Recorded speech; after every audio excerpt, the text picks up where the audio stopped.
ओम शांति। आज 22 मई 2020 की मुरली है। बाबा ने कहा, मीठे बच्चे, एकांत में बैठ अपने साथ बातें करो। हम अविनाशी आत्मा हैं, बाप से सुनते हैं, ये प्रैक्टिस करो। प्रश्न है, जो बच्चे याद में अलबेल हैं, उनके मुख से कौन से बोल निकलते हैं? उत्तर, वह कहते हैं, हम शिव बाबा के बच्चे ही हैं, याद में ही हैं। लेकिन बाबा कहते हैं, ये सब गपोड़े हैं, अलबेलापन है। इसमें तो पुरुषार्थ करना है। सवेरे उठ अपने को आत्मा समझ बैठ जाना है। रूह रिहान करनी है। आत्मा ही बातचीत करती है। अभी तुम देही अभिमानी बनते हो। देही अभिमानी बच्चे ही याद का चार्ट रखेंगे, सिर्फ ज्ञान की लबार नहीं लगाएंगे। गीत है, मुखड़ा देख ले प्राणी दर्पण में, कितने हैं पाप कितने हैं पुण्य तेरे खाते में। ओम शांति। रूहानी बच्चों को समझाया गया है कि प्राण आत्मा को कहा जाता है। अब बाप आत्माओं को समझाते हैं। ये गीत तो भक्ति मार्ग के हैं, ये तो सिर्फ इनका सार समझाया जाता है। अब तुम जब यहाँ बैठते हो तो अपने को आत्मा समझो, देह का बांध छोड़ देना है। हम आत्मा बहुत छोटी बिंदी है। मैं ही इस शरीर द्वारा पाठ बजाती हूँ। यह आत्मा का ज्ञान कोई को है नहीं। ये बाप समझाते हैं, अपने को आत्मा समझो। मैं छोटी आत्मा हूँ, आत्मा ही सारा पाठ बजाती है। इस शरीर से तो देह अभिमान निकल जाए, ये है मेहनत। हम आत्मा इस सारे नाटक के एक्टर से ऊंचते ऊंच एक्टर हैं। परम पिता परमात्मा बुद्धि में रहता है, वह भी इतनी छोटी बिंदी है। उनकी महिमा कितनी भारी है। ज्ञान का सागर, सुख का सागर है, परंतु है छोटी बिंदी। हम आत्मा भी छोटी बिंदी है। आत्मा को सिवाय दिव्य दृष्टि के देख नहीं सकते। यह नई नई बातें अभी तुम सुन रहे हो, तो दुनिया क्या जाने।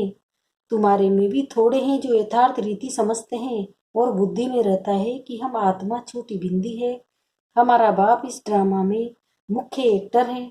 ऊंचते ऊंच एक्टर बाप है। फिर फलाने फलाने आते हैं। तुम जानते हो बाप ज्ञान का सागर है, परंतु शरीर बिगड़ तो ज्ञान सुना न सके। शरीर द्वारा ही बोल सकते हैं। अशरीरी होने से आर्गन्स अलग हो जाते हैं। भक्ति मार्ग में तो देहधारियों का ही सिमरन करते हैं। परम पिता परमात्मा के नाम रूप देश काल को ही नहीं जानते। बस कह देते हैं परमात्मा नाम रूप से न्यारा है। बाप समझाते हैं, ड्रामा अनुसार तुम जो नंबर 1 सतो प्रधान थे, तुमको ही फिर सतो प्रधान बनना है। तमो प्रधान से सतो प्रधान बनने के लिए तुम्हें फिर यह अवस्था मजबूत रखनी है कि हम आत्मा है। आत्मा इस शरीर द्वारा बात करती है, उनमें ज्ञान है। ये ज्ञान और कोई की बुद्धि में नहीं है कि हमारी आत्मा में 84 जन्मों का पाठ अविनाशी नूंधा हुआ है। ये कोई नई नई पॉइंट से एकांत में बैठकर अपने साथ ऐसी ऐसी बातें करनी है। हम आत्मा हूँ, बाप से सुन रहा हूँ। धारणा मुझ आत्मा में होती है। मुझ आत्मा में ही पाठ भरा हुआ है। मैं आत्मा अविनाशी हूँ, ये अंदर घोटना चाहिए। हमको तमो प्रधान से सतो प्रधान बनना है। देह अभिमानी मनुष्य को आत्मा का भी ज्ञान नहीं है। कितनी बड़ी बड़ी किताबें अपने पास रखते हैं, अहंकार कितना है। ये है ही तमो प्रधान दुनिया। ऊंचते ऊंच आत्मा तो कोई भी है नहीं। तुम जानते हो कि हमें इस तमो प्रधान से सतो प्रधान बनने का पुरुषार्थ करना है। इस बात को अंदर में घोटना है। ज्ञान सुनाने वाले तो बहुत है, परंतु याद है नहीं। अंदर में वो अंतर मुक्ता रहनी चाहिए। हमको बाप की याद से पति से पावन बनना है, सिर्फ पंडित नहीं बनना है। इस पर एक पंडित का मिसाल भी है। माताओं को कहते ही राम राम कहने से पार हो जाएंगे, तो ऐसे लबाड़ी नहीं बनना है। ऐसे बहुत है, समझाते बहुत अच्छा है, परंतु योग है नहीं। सारा दिन देह अभिमान में रहते हैं। नहीं तो बाबा को चार्ट भेजना चाहिए। हम इस समय उठता हूँ, इतना याद करता हूँ, कुछ समाचार नहीं देते। ज्ञान की बहुत लबाड़ मारते हैं, योग है नहीं। बल बड़ों बड़ों को ज्ञान देते हैं, परंतु योग में कच्चे हैं। सवेरे उठ बाप को याद करना है। बाबा आप कितने मोस्ट विलवेड हो। कैसा ये विचित्र ड्रामा बना हुआ है। कोई भी ये राज नहीं जानते, न आत्मा को न परमात्मा को जानते हैं। इस समय मनुष्य जानवर से भी बदतर है। हमसे हम भी ऐसे थे। माया के राज्य में कितनी दुर्दशा हो जाती है। ये ज्ञान तुम कोई को भी दे सकते हो, बोलो, तुम आत्मा अभी तमो प्रधान हो, तुम्हें सतो प्रधान बनना है। पहले तो अपने को आत्मा समझो। गरीबों के लिए तो और ही सहज है, साहूकारों के तो लफड़े बहुत रहते हैं। बाप कहते हैं, मैं आता ही हूँ साधारण तन में, न बहुत गरीब न बहुत साहूकार। अभी तुम जानते हो, कल्प कल्प बाप आकर हमको यही शिक्षा देते हैं कि पावन कैसे बनो। बाकी तुम्हारी धंधे आदि में खिट पिट है, उसके लिए बाबा नहीं आए हैं। तुम तो बुलाते ही हो कि हे पतित पावन आओ, तो बाबा पावन बनने की युक्ति बतलाते हैं। ये ब्रह्मा खुद भी कुछ नहीं जानते थे। एक्टर होकर और ड्रामा के आदि मध्य अंत को न जाने तो उन्हें क्या कहेंगे। हम आत्मा इस सृष्टि चक्र में एक्टर है, ये भी कोई जानते नहीं है। बल कह देते हैं आत्मा मूल वतन में निवास करती है, परंतु अनुभव से नहीं कहते हैं। तुम तो अभी प्रैक्टिकल में जानते हो, हम आत्मा मूल वतन के रहवासी हैं, हम आत्मा अविनाशी है। ये तो बुद्धि में याद रहना चाहिए। बहुतों का योग बिल्कुल है नहीं। देह अभिमान के कारण फिर मिस्टेक्स भी बहुत होती है। मूल बात है ही देह अभिमानी बनना। ये पूर्ण रहना चाहिए, हमको सतो प्रधान बनना है। जिन बच्चों को सतो प्रधान बनने की लगन है, उनके मुख से कभी पत्थर नहीं निकलेंगे। कोई भूल हुई तो झट बाप को रिपोर्ट करेंगे, बाबा हमसे ये भूल हुई, क्षमा करना। छिपाएंगे नहीं, छिपाने से वो और ही वृद्धि को पाती है। बाबा को समाचार देते रहो, बाबा लिख देंगे तुम्हारा योग ठीक नहीं है। पावन बनने की मुख्य बात है, तुम बच्चों की बुद्धि में 84 जन्मों की कहानी है। जितना हो सके बस यही चिंता लगी रहे, सतो प्रधान बनना है, देह अभिमान को छोड़ देना है। तुम हो राज ऋषि हठ योगी, कभी राजयोग सिखला न सके। राजयोग बाप ही सिखलाते हैं, ज्ञान भी बाप ही देते हैं। बाकी इस समय ही तमो प्रधान भक्ति ज्ञान सिर्फ बाप संगम पर ही आकर सुनाते हैं। बाप आए हैं तो भक्ति खत्म होनी है, ये दुनिया भी खत्म हो जानी है। ज्ञान और योग से सत्य की स्थापना होती है। भक्ति चीज ही अलग है। मनुष्य फिर कह देते हैं दुख सुख यहाँ ही है। अभी तुम बच्चों पर बड़ी रेस्पॉन्सिबिलिटी है, अपना कल्याण करने की युक्ति रचते रहो। ये भी समझाया है पावन दुनिया है, शांति धाम और सुख धाम। ये है अशांति धाम, दुख धाम। पहली मुख्य बात है योग की। योग नहीं तो ज्ञान की लबार है, सिर्फ पंडित मुआफिक।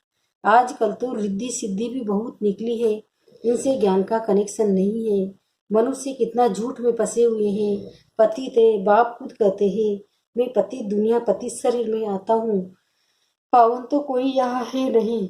ये तो अपने को भगवान कहते नहीं, ये तो कहते हैं मैं भी पतित हूँ, पावन होंगे तो फरिश्ता बन जाएंगे, तुम भी पवित्र फरिश्ता बन जाएंगे। तो मूल बात यही है कि हम पावन कैसे बने। याद बहुत जरूरी है। जो बच्चे याद में अलबेले हैं वह कहते हैं हम शिव बाबा के बच्चे तो है ही, याद में ही हैं। लेकिन बाबा कहते हैं ये सब कपोड़े हैं, अलबेलेपन है। इसमें तो पुरुषार्थ करना है, सवेरे उठ अपने को आत्मा समझ बैठ जाना है, रूह रिहान करनी है। आत्मा ही बातचीत करती है ना। अभी तुम देही अभिमानी बनते हो तो कोई का कल्याण करता है, जो कोई का कल्याण करता है तो उनकी महिमा भी की जाती है ना। वो होती है देह की महिमा, ये तो है निराकार परमपिता परमात्मा की महिमा। इसको भी तुम समझते हो, ये सीढ़ी और कोई की बुद्धि में थोड़ी ही होगी। हम 84 जन्म कैसे लेते हैं, नीचे उतरते आते हैं। अब तो पाप का घड़ा भर गया है, वह साफ कैसे हो, इसलिए बाप को बुलाते हैं। तुम हो पंडित पंडित पांडव संप्रदाय, रिलीजो भी पॉलिटिकल भी हो। बाबा सब रिलीजन की बात समझाते हैं, दूसरा कोई समझा न सके। बाकी वो धर्म स्थापन करने वाले क्या करते हैं, उनके पिछाड़ी तो औरों को ही भी नीचे आना पड़ता है। बाकी यह कोई मोक्ष थोड़े ही देते हैं, बाप ही पिछाड़ी में आकर सबको पवित्र बनाए वापस ले जाते हैं। इसलिए उस एक के सिवाय और कोई की महिमा है नहीं। ब्रह्मा की व तुम्हारी कोई महिमा नहीं। बाबा न आता तो तुम भी क्या करते। अब बाप तुमको चढ़ती कला में ले जाते हैं, गाते भी है तेरे बहाने सर्व का भला, परंतु अर्थ थोड़े ही समझते हैं, महिमा तो बहुत करते हैं। अब बाप ने समझाया है अकाल तो आत्मा है, उनका ये तख्त है। आत्मा अविनाशी है, काल कभी खाता नहीं है। आत्मा को एक शरीर छोड़ दूसरा पाठ बजाना है, बाकी लेने के लिए कोई काल आता थोड़े ही है। तुमको कोई के शरीर छोड़ने का दुख नहीं होता है। शरीर छोड़कर दूसरा पार्ट बजाने गया, रोने की क्या दरकार है। हम आत्मा भाई भाई है, ये भी तुम अभी जानते हो। गाते हैं आत्माएं परमात्मा अलग रहे बहुकाल, सुंदर मेला कर दिया जब सतगुरु मिला दलाल। बाप कहाँ आकर मिलते हैं ये भी नहीं जानते। अभी तुमको हर बात की समझानी मिलती है। कब से सुनते ही आए हो, कोई किताब आदि थोड़े ही उठाते, सिर्फ रेफर करते हैं समझाने के लिए। बाप सच्चा तो सच्ची रचना रचते हैं, सच बताते हैं, सच से जीत झूठ से हार। सच्चा बाप सचखंड की स्थापना करते हैं, रावण से तुमने बहुत हार खाई है। यह सब खेल बना हुआ है, अभी तुम जानते हो हमारा राज्य स्थापन हो रहा है, फिर वह सब होंगे नहीं। यह तो सब पीछे आए हैं। ये सृष्टि चक्र बुद्धि में रखना कितना सहज है। जो पुरुषार्थी बच्चे हैं वो इसमें खुश नहीं होंगे कि हम ज्ञान तो बहुत अच्छा सुनाते हैं, साथ में योग और मैनर्स भी धारण करेंगे। तुम्हें बहुत बहुत मीठा बनना है, कोई को दुख नहीं देना है, प्यार से समझाना चाहिए। पवित्रता पर भी कितना हंगामा होता है, वह भी ड्रामा अनुसार होता है। ये बना बनाया ड्रामा है ना, ऐसे नहीं ड्रामा में होगा तो मिलेगा नहीं, मेहनत करनी है। देवताओं मिशन देवी गुण धारण करने हैं, लूण पानी नहीं बनना है। देखना चाहिए हम उल्टे चलन चलकर बाप की इज्जत तो नहीं गंवाते हैं। सतगुरु का निंदक ठोर न पावे, ये तो सत बाप है, सत टीचर है। आत्मा को अब स्मृति रहती है, बाबा ज्ञान का सागर सुख का सागर है। जरूर ज्ञान देकर गया हूँ तब तो गायन होता है। इनकी आत्मा में कोई ज्ञान था क्या, आत्मा क्या ड्रामा क्या, कोई भी नहीं जानते। जानना तो मनुष्य कोई है ना। रुद्र यज्ञ रचते हैं तो आत्माओं की पूजा करते हैं, उनकी पूजा अच्छी व देवी शरीरों की पूजा अच्छी। ये शरीर तो 5 तत्व का है, इसलिए एक शिव बाबा की पूजा ही अव्यभिचारी पूजा है। अभी उस एक से ही सुनना है, इसलिए कहा जाता है hear no evil see no evil. ग्लानि की कोई बात न सुनो, मुझ एक से ही सुनो। ये है अव्यभिचारी ज्ञान। मुख्य बात है देह अभिमान टूटेगा तभी तुम शीतल बनेंगे। बाप की याद में रहेंगे तो मुख से भी उल्टा सुल्टा बोल नहीं बोलेंगे, कुदृष्टि नहीं जाएगी। देखते हुए जैसे देखेंगे नहीं। हमारा ज्ञान का तीसरा नेत्र खुला हुआ है, बाप ने आकर त्रिनेत्री त्रिकालदर्शी बनाया है। अब तुमको तीनों कालों तीनों लोगों का ज्ञान है। अच्छा, मीठे मीठे सिकिंदे बच्चों प्रति माता पिता बाप दादा का याद प्यार और गुड मॉर्निंग। रूहानी बाप की रूहानी बच्चों को नमस्ते। हम रूहानी बच्चों की भी रूहानी माता पिता बाप दादा को याद प्यार गुड मॉर्निंग, नमस्ते नमस्ते नमस्ते। शुक्रिया बाबा शुक्रिया, आपका पद्मा पदम शुक्रिया।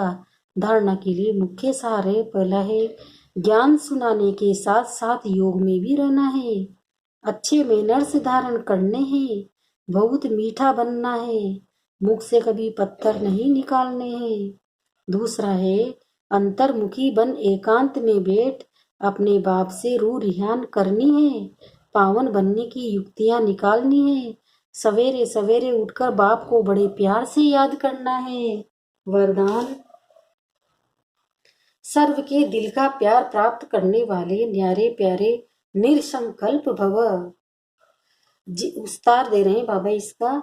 जिन बच्चों में न्यारे और प्यारे रहने का व निसंकल्प रहने की विशेषता है, अर्थात जिन्हें ये वरदान प्राप्त है, वे सर्व के प्रिय बन जाते हैं, क्योंकि न्यारेपन से सबके दिल का प्यार स्वतः प्राप्त होता है।